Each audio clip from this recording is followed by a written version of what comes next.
जी मेरे प्यारे दोस्तों, पाकिस्तान में ईद उल फितर की ईद आए और हम सेवियां ना बनाएं तो ये कैसे हो सकता है? बिल्कुल नहीं हो सकता जी। अम्मा जी जो है लकड़ के साथ बिल्ले के अंदर जो है सेवियां डाल रही हैं, नीचे से जो है ये सेवियां जो है निकल रही हैं। और हमारा ये जो है देसी तरीका है, ये लच्छे ये भी आपको जो है नजर आ रहे हैं। तो लिहाजा आटे से जो है इस बिल्ले के अंदर हम जो है आटा डालते हैं और प्रेशर से जो है ये सेवियां निकल आती हैं। तो लिहाजा ये चारपाई पर जो है आप सेवियां मजीद देख सकते हैं और बच्चे जो है ये खेल रहे हैं। तो लिहाजा हम अपने घर में जो है मौजूद हैं और ये छोटे छोटे बच्चे ये भी जो है खुशी का इजहार कर रहे हैं। तो लिहाजा ये सेवियां जो है ये बनाई गई जाती हैं हमारे घर में। तो लिहाजा ये बिल्ला जो है देसी इसको जो है तरीका कहते हैं। तो लिहाजा देसी तरीके से जो है हम अपने घर में जो है सेवियां जो है बनाते हैं। और जो है छोटी ईद हो या बड़ी ईद हो, तो हर ईद पर हमारे तमाम गांव में, पिंडों में और जो है देहातों में जो है ये रिवाज आम है।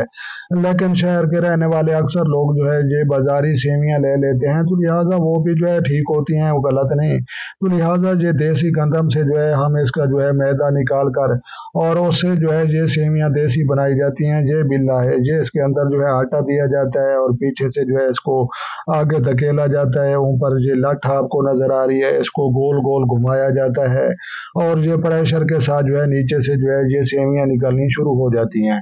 तो लिहाजा प्यारे दोस्तों, ये जो है सेवियां निकालने वाला इसको बिल्ला कहते हैं। मुर्गियों वाला मत समझ लेना, ये सेवियों वाला है। तो लिहाजा ये जो है बिल्ला है और अम्मा जी और भाभी जी जो है ईद की तैयारियों में जो है ये मसरूफ हैं। तो लिहाजा हम अपने गांव में मौजूद हैं। तो लिहाजा ईद की जो है 2024 में जो है तैयारियां ये जो है बिल्कुल अरूज पर हैं। तो लिहाजा प्यारे दोस्तों, आप जो है देसी तरीके से जो है ये सेवियां निकालने वाला बिल्ला देख रहे थे। तो ये हमारे घर में जो है फूल लगे हुए हैं, एक ही जो है बेल पर लगे हुए हैं और कई कलर में जो है ये फूल मौजूद हैं। तो लिहाजा मैंने जो है कहा कि मैं अपने प्यारे दोस्तों को और अपने मोहतरम अजीज़ों को जो है ये फूल भी जो है दिखा देता हूँ।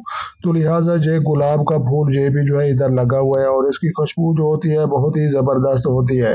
तो लिहाजा प्यारे दोस्तों, अगर वीडियो अच्छी लगे तो आपने लाइक भी करनी है और अपनी कीमती राय जो है कमेंट सेक्शन में जो है देना मत भूलें। तो तमाम दोस्तों को अस्सलाम वालेकुम।